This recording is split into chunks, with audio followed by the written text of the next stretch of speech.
Looking up at the night sky, you might see stars, you might see the moon, you might even see just darkness. However, something you might not expect to see is a UFO. My name is Devaney Service, and this is my visual aid speech. So UFO, that stands for Unidentified Flying Object. This term was first invented in 1951 by an Air Force captain who is the leader of the United States' first UFO and extraterrestrial investigation campaign. UFOs have a couple of alternate names: alien spacecraft, alien spaceship, flying saucer, flying disc, extraterrestrial transportation device. There's many others. So, sighting UFOs seems fairly uncommon, or at least it did to me. However, I found out that approximately 150 million people have seen UFOs, and according to those at Area 51, approximately 20,000 of those UFO sightings resulted in UFO landings. So, the most common place to see UFOs is in Roswell, New Mexico. Roswell, New Mexico is the supposed location of Area 51. And when you see a UFO, be it in Roswell or anywhere else, it can have a number of physical effects.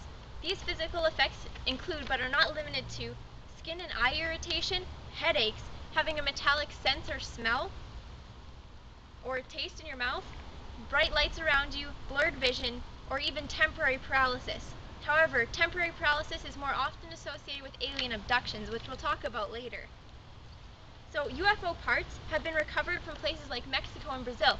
There is substantial physical evidence for UFOs apparently.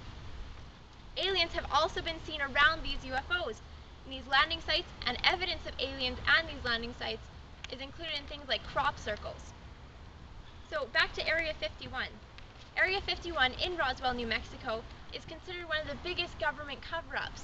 Area 51 is extremely top secret. Not even the highest government officials, such as the President or the Prime Minister, know about its content. Area 51, which is the groundbreaking area of UFO research. All of UFO investigation and materials are held there, and Area 51, absolutely top secret. So a lot of the information, such as the actual UFO parts that were recovered from Mexico and Brazil, have been held there, and they have not been allowed out for public visitation. So, as I mentioned before, alien abductions are fairly common, contrary to popular belief. I didn't realize this, but apparently 3 million people report being abducted by aliens each year. Alien abductions have a few very specific characteristics. First, electronics in the area go absolutely wild. Typically, there's power surges and they go off, and then they completely shut down.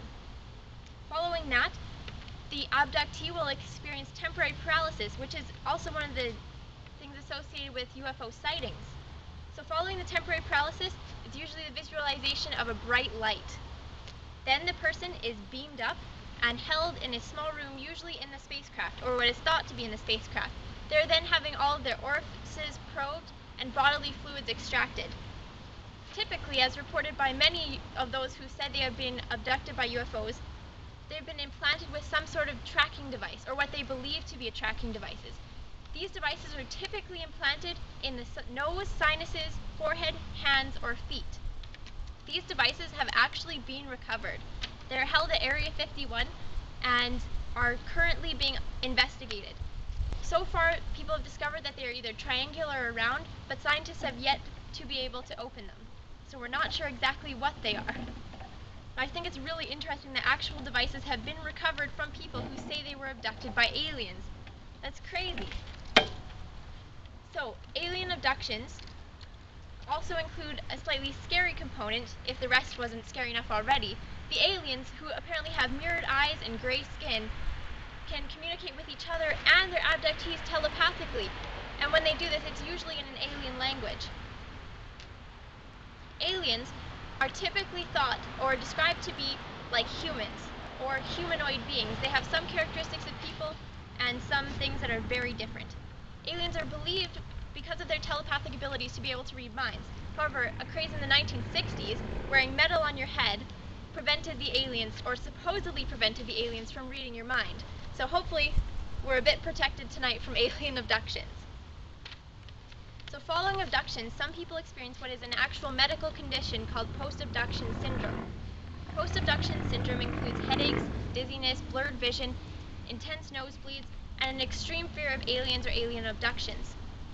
Post-abduction syndrome has yet to be included in the DSM. However, it is on the waiting list apparently. So in summary, aliens could be anywhere because UFOs are apparently everywhere. Thank you for your time. I'm Devaney Service, and that's my visual aid speech. What is that?